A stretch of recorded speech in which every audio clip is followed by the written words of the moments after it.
尽管2024年美国总统选举在11月才会举行，但是已经有媒体预言，川普将重返白宫。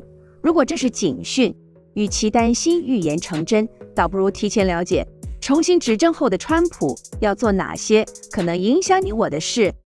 Let me tell you something to China. If you're listening, President Xi, and you and I are friends, but he understands the way I deal, those big monster car manufacturing plants that you're building in Mexico right now, and you think you're going to get that, you're going to not hire Americans, and you're going to sell the cars to us. No, we're going to put a 100% tariff on every single car that comes across the line, and you're not going to be able to sell those cars. If I get elected, now if I don't get elected, it's going to be a bloodbath. Trump warns of bloodbath for our industry and country if he loses the election. 成为新闻斗大标题。当全球都惊讶这位未来的美国总统用这样耸动的字眼时，来听听他对失去竞争优势的美国汽车业所开出的救命药单。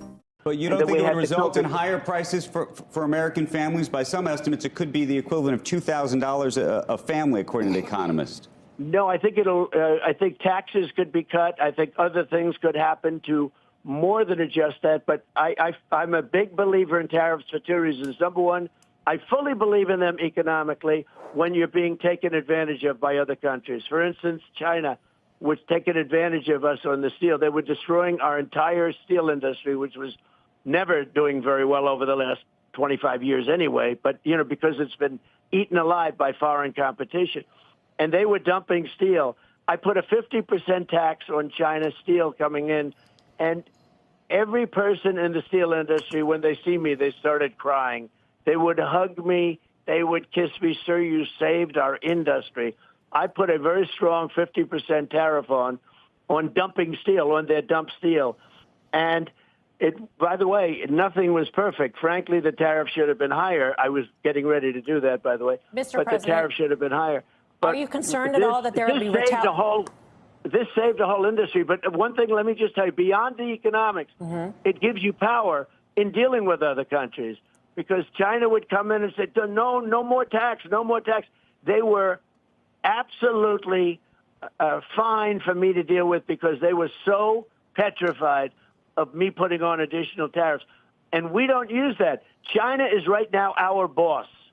They are the boss of the United States, almost like we're a subsidiary of China. Is there no concern? The Biden administration has been so weak. Mr. President, is there no concern that China could impose retaliatory tariffs or retaliatory actions that would make doing business in China difficult for American companies, which are dependent on China for growth? That's okay. If you want to sell a car in China, you can't. Okay, you have to put you pay a massive tax or a massive tariff.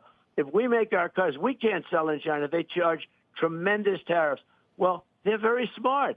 They're saying, come over to this country. Look at Apple. I've had a great relationship with Apple and with Tim and everybody over there. It was fine.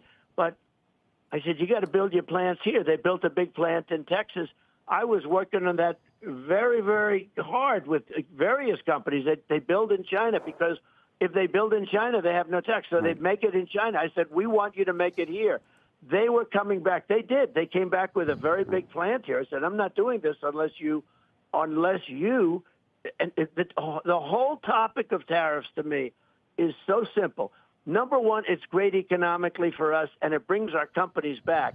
Because if you charge tariffs to China, they're going to build their car plants here, and they're going to employ our people. They're right now building big plants because of Biden. They're building big plants in Mexico.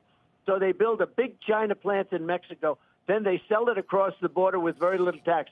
It's ridiculous. We want them to build their plants in the United States.